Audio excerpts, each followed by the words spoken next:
Welcome to Celtic Medicine Stories, a podcast where we explore stories from the old Celtic lands, with the understanding that they carry medicine for us.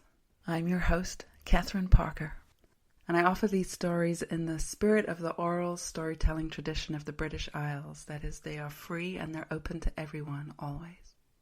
Although these stories often have come from another time and have evolved through time with the oral storytelling tradition, they are here still for a reason. If you're curious about going deeper with this story, with the images, symbols, characters, landscapes, sounds, whatever it is that's speaking to you from this particular story, then there are some free resources below which will help guide you in that process. This is one of my absolute favorite tales. It calls to the wild part of me, the one that longs to sleep on the earth and find moss in my hair. The story follows the thread of the balance between the wild and the domesticated. It warns us of the lack of fertility that seeps into life when we live far too far from the earth. And it strikes me that this is not a modern problem. The story was first written down in Norway in the mid-1800s and carried in the oral tradition for who knows how long. It shares many themes with Celtic tales, which I'm sure you'll realize as you listen. I'm curious what medicine it might carry for you. So as you listen to this story, as with all these Celtic medicine stories, let yourself float. You don't need to pay attention in the way maybe you were asked to do in school. You don't need to try and follow the plot line or the dialogue or anything in particular. In fact, the medicine lies in what you find yourself attending to. So when you let yourself go into that receptive, floaty state and you find your mind wanting to savor an image or a sound or a word, and you find yourself more engaged with that than whatever it is that I'm saying, then notice that. You don't need to analyze it or try and figure it out in that moment, but just notice it, that called your attention, because that's where the medicine lies. Wherever this story interacts with your story is what you're looking for. And I believe this is part of why these stories have been around for so long, is because they each interact with us in some special way. And so as you listen, just let yourself absorb it and notice which parts stick out to you.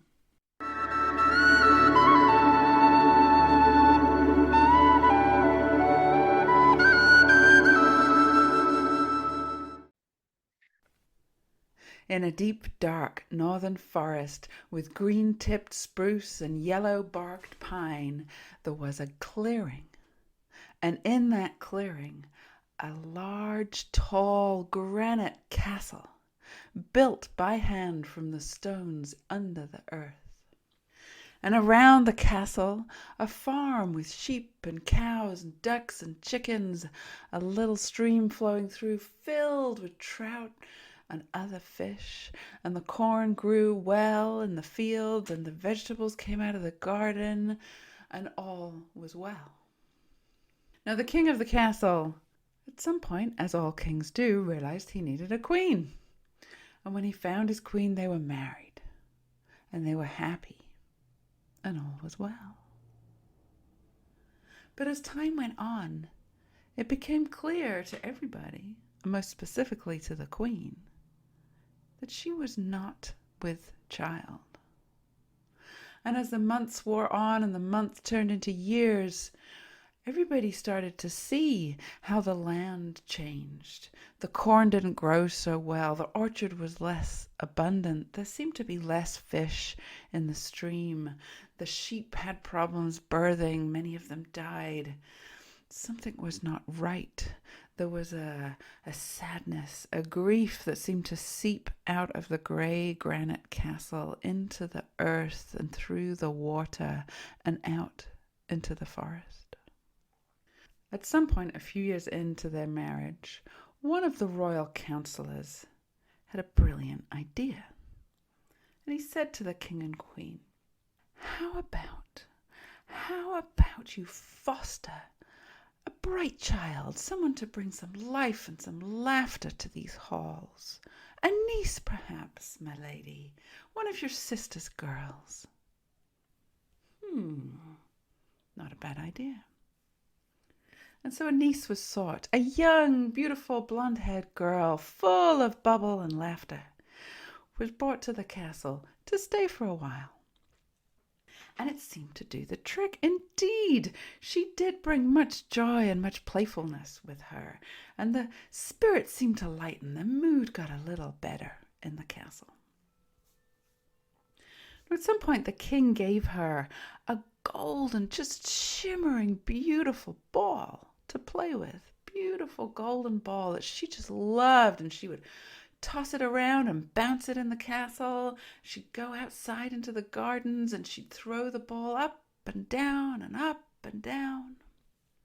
And one day, late in the afternoon, as she was doing this, which she was wont to do for hours some days, she was out on the very edge of the formal gardens where the nicely trimmed hedges were. And she was throwing the golden ball up and down and up and down, until by mistake she threw it up and over the hedge. Oops! She stood for a moment, not sure what to do. And then, to her great delight, it came flying back over the hedge and she caught it. What fun, she thought, and she threw it back over the hedge. And then, indeed, a second time it came back over and she caught it. One more time she threw it over, and then she couldn't resist when it came back the third time, and she put her hands into the hedge and she moved the branches apart, and she peered through the hedge.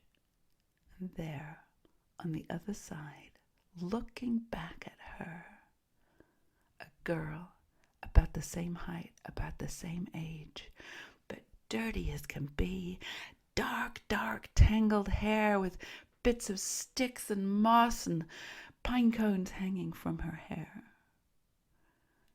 Her face covered with dirt, her fingernails full of dirt, grinning from ear to ear. They were instantly friends. They knew it. And the princess invited her over. She said, come through, crawl through the hedge, come here, let me see you. And so the wild girl crawled under the hedge and popped out into the formal gardens. And there they continued to throw the ball back and forth, to great delight, and they giggled and they talked and they shared things that girls share. But the sun was setting now. It was getting dusky, and the princess said, I must go. I must return to the hall. Maybe you would come with me. And the girl with the tangled hair said, well, I could come with you, but I feel this sadness here in this land, and I'm not sure what that is.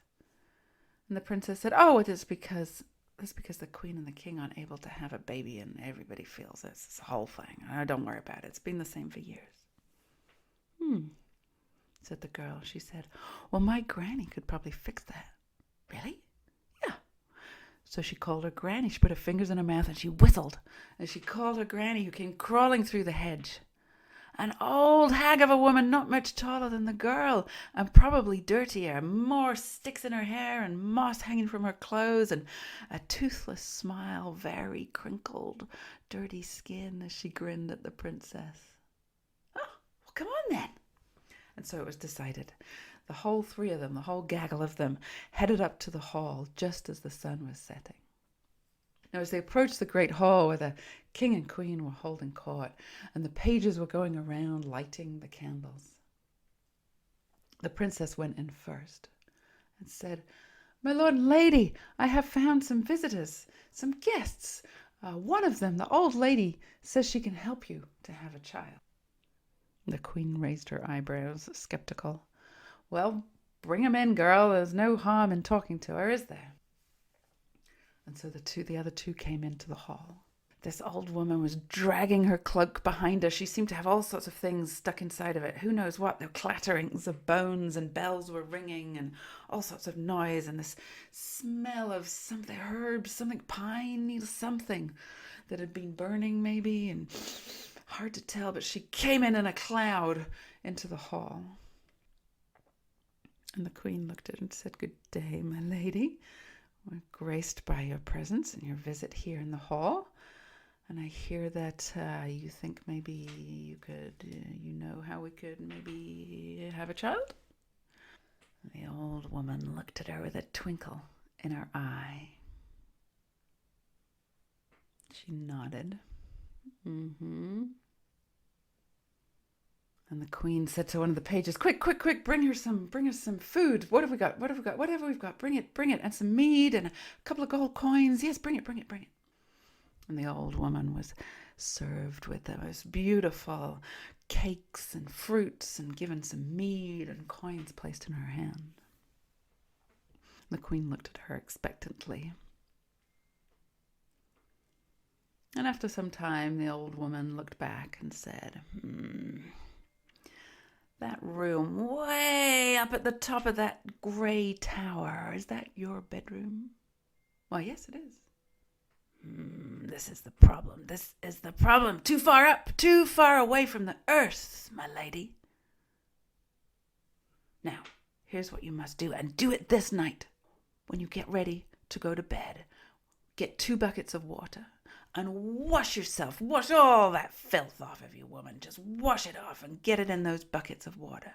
Now, I want you to take both pails of water and go down those stone steps, all the way down, through the kitchen, through the back of the hall, out into the barn and into the stables, and keep going. Go past the part of the stables that's got the cobbled floor. Just keep going all the way to the back where it has the earthen floor. The queen raised her eyebrows. Now, my lady, all you got to do is slop both of those buckets of dirty water into that earthen floor. Make a good old muddy mess. You hear me? Mm-hmm. Now, next thing you got to do, gather your skirts up and go back out through the stables, through the barn, through the back of the hall, through the kitchen, up those windy stone steps, all the way back up to your bedroom. Now take that mattress off your bed, pull it, wrap it up. You're going to lug it down the stairs. Take it with you all the way back down the stairs, through the kitchen, through the back of the hall, through the barn, and out into the stables, past the cobblestone floor, and out to that earthen floor where you slop those buckets and lay that mattress right down on top of it. You hear me? Okay. Now you, sir, when it is time, you come down and you meet her there. And there you shall do the thing that husbands and wives do, and you sleep there the rest of the night. Now in the morning, my lord, you leave. Now, my lady, listen carefully. This is the most important part. In the morning, when you get up to rise, first thing you do is you pick up the mattress and look underneath. And below the mattress, growing in that mud, there will be 2 flowers. A red flower and a white flower. Do not, under any circumstances, touch, eat, look at, smell the red flower. Do not do anything with it. Leave it be. Do you hear me? Leave it be. Do not eat the red flower. Turn instead to the white flower, my lady. Pluck that out of the earth and eat it. And that's it. That's all you have to do. And with that, the old woman gathered up her clattering cloak, and with a swoosh of smoky smell, she disappeared out the hall with her granddaughter running behind her. The queen thought to herself, well, that sounds like rubbish, really, doesn't it? Sounds like a lot of rubbish, but I'm pretty desperate, so I want to do it. And so she did. And she went up to her chambers and she washed herself in the water and she took it down and she threw those buckets into that earthen floor at the end of the stables, and she went back up and she got that big old heavy mattress and she dragged it all the way down and she laid it on top. And they slept there that night. And he got up in the morning as he was instructed and he left. And when he was gone, her curiosity piqued. The queen lifted up the mattress, and there, indeed, were 2 flowers, a red flower and a white flower. Before she had even had a moment to remember what the old woman said, she was down on all fours, her hands and knees in the mud, and with her mouth she had devoured the red flower before even having a moment to think. Had think I was supposed to do that. But she saw the white flower, so she gently plucked the white flower and very delicately plucked each petal and ate them, one by one by one. Looking around to make sure nobody had seen her, she gathered up the mattress and headed back to the bedroom. Now, as time passed, it became clear to everybody that indeed the queen was with child. Her belly began to swell. Her cheeks got rosy. The fish came back to the stream. The corn was growing much better. The sheep were lambing much more. The trees in the orchard were blooming and blossoming, and all was well. Now, as her belly swelled and it became time, clearly it was becoming time for this baby to be born, then the women that served her, that kept her safe and took care of the queen, gathered her in her chambers. They gathered all the things that they needed for the birth, and they got ready. And as the queen wailed and groaned and pushed, the women were there attentively waiting for this new heir to be born. And they sang their songs and they soothed her brow. And as she pushed and things progressed, one woman said, yes, I see something coming. I see, keep going, my lady, you're doing great.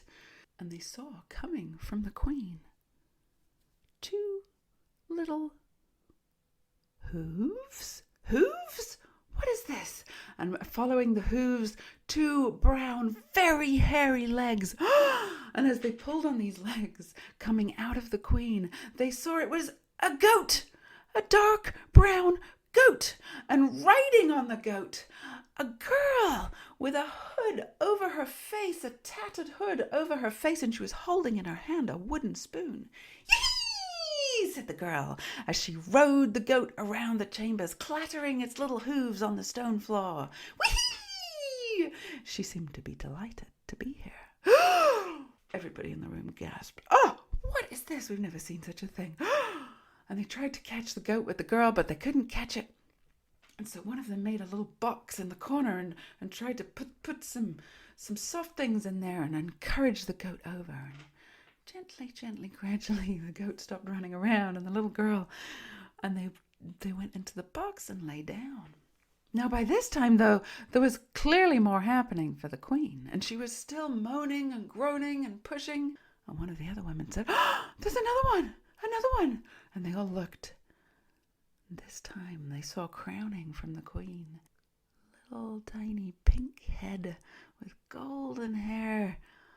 Everybody breathed a little easier, and out gently came a head, a baby, beautiful pink little body, little fingers, little toes, perfect little toenails, a little baby girl with golden hair. Yes, this is what they were expecting all along. They put the baby on the mother's belly, and everybody breathed a sigh and tried not to look over at the box where Tatterhood with her little wooden spoon was still going yippee woo and making all sorts of strange noises. Now, they didn't know what to do with the goat and the girl, and so they just sort of left her in the box and brought her things to eat. And over the months and the years, it became very, very clear that these 2 sisters just adored each other. They loved each other. The fair princess would not go anywhere without her sister. They'd taken to calling her Tatterhood because of this tattered hood that hung over her face. And they went everywhere together, and they played everything together. And whenever one of them ate, the other one would eat. And whenever one of them slept, the other one would slept. And they were just like 2 little peas in a pod. And they grew well, and they grew quickly, and they were healthy and strong, and they laughed a lot. And it was very, very clear to everybody in the queen and king's court that life was more joyful with these 2, and especially with Tatterhood, because she would sit up late at night, later than would be expected for a young girl of her age, and she'd tell all these stories. Nobody could tell where on earth she'd gotten these stories of the 7 seas and of foreign lands and of wise stories she would tell, and people would roar with laughter and listen attentively as she delivered the most exquisite stories and songs. And this went on for many, many years. And the girls grew well. And it came to the time when the fair princess's body was changing. Both of them were changing, but nobody was really noticing Tatterhood. They were noticing the fair princess very much. And her king and queen decided that it was time to find a suitor. And so in the dark of the midwinter, they called a grand feast, and they invited families from far and wide that had sons of about that same age who would potentially be good suitors for the fair princess. And they invited everybody to this grand feast, and there was much preparations, many, many days of preparing food and bringing up the best mead from the cellar and decorating the hall with holly and ivy and spruce and all the things. And as the day drew into evening, these families started to arrive with their sons. A clattering of armor and swords and horses came into the courtyard, and they were ushered into the hall, and everybody was made comfortable and brought mead and whatever it was they wanted sat by the big roaring fire in the great hall. And just before they were getting ready to make some announcements and to start bringing the food in, there was a hellish clatter from outside. Everybody heard it. A beating of horse-skin drums, a bellowing of brass horns, a shaking of rattles, and a clattering of hooves. And into the courtyard rode the most horrific, ghastly gaggle of witches and ogres and monsters and who knows what creatures nobody had ever seen, clattering into the courtyard of the castle. As they came up to the castle window, they were banging, banging, banging on these drums, screaming the most unearthly sounds you've ever heard. The fair princess, amazed at what was going on here on her special night, leaned out of a window just to take a better look. And as she did that, a witch on a black horse, beating a drum, came riding along the wall of the castle, snatched her head, twisted it off, put it in her crane skin bag, pulled out the head of a calf, put it on the girl's shoulders, twisted it, and rode off into the dark. The queen fainted. The king fell against the wall. Everybody screamed. The young princess staggered around with this head on her shoulders, not knowing what to do. All the young princes were aghast. Nobody knew what to do, completely paralyzed, as they listened to the banging of the drums and the blowing of the horns and the clattering of the rattles and the hooves go off into the distance with the princess's head. Amidst the stunned silence, Tatterhood came riding in and said, "I will go. I know where they've gone. There's a longhouse just 2 locks north of here. I know where they're at. I'll go get your head, dear sister." Her father, the king, looked at her. What do you mean I'll go get it. All I need is, I'll give you an army. No, I don't need an army. I just need a ship with enough provisions for a week or so. That's it. Yes, a small ship. That's it. I don't want an army. Are you sure? I've got a whole... No, I don't want the army. Just give me the ship. Put the food in it. Sister, will you come with me? Sister nodded her calf head. That was the best she could do. And the two of them got ready to leave. And they set off just a few hours later. They rode, Tatterhood on her goat, the fair sister on a horse, and they rode to the dock where the boat was waiting for them. And they got in the boat, and she set sail, and they rowed with the sail and the rowing and all of it to get across the 2 locks, going north the whole time, going north in the dark with the stars. It took them 2 days, just as she knew it would. And when they got to the other side of the second lock, they got out onto the grass. It was dawn. And Tatterhood said, "I know where they're at. You stay here. Hide. I want you to hide under here. Here, under this rock. You stay here. Try not to eat too much grass. It's not good for your belly." And she headed off through the woods. Now she already knew where the longhouse was, and as she got closer, she saw the smoke curling from the chimney, and she knew that this crew would sleep during the day, and that this, as the morning was dawning and the light was coming, was her best chance of getting in there, getting her head, and getting out without being noticed. As she approached the long house, she saw a window. She came up to the window. Indeed, it was cracked. She could see she could get in, and as she peered in, she saw them all slumped over the table from the nights before celebrations. As she looked around the long house, there she saw it hanging on the west wall on a hook, her sister's head. She cracked open the window, leaving the goat outside, taking the wooden spoon with her.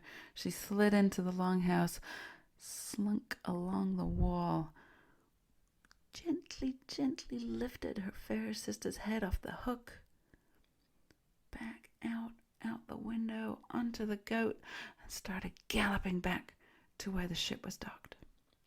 When she got back, her sister was there. She told her, left her, and with a little bit of warning, she said, "Wait out, just hold tight. It's not going to hurt. It's not going to hurt. I'm sure of it."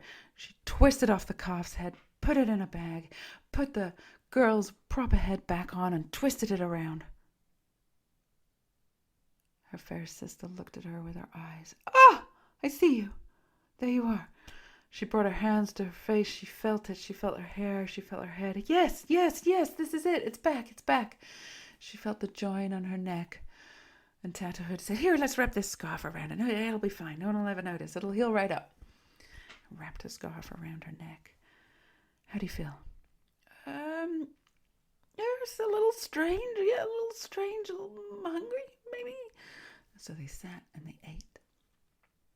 But as the sun started to head into the western sky, Tatterhood said, "We have to go. We cannot stay here. They will come after us. We must go.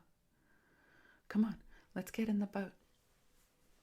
And the fair sister said, "Well, where are we going?" And Tatterhood said, "Well, we have a choice right now, dear sister. We can go south. We can head back home to all those suitors waiting for you, and the king and the queen and everything that we know. Or we can go north." Well, what's north? What's there? I don't know. Let's go north.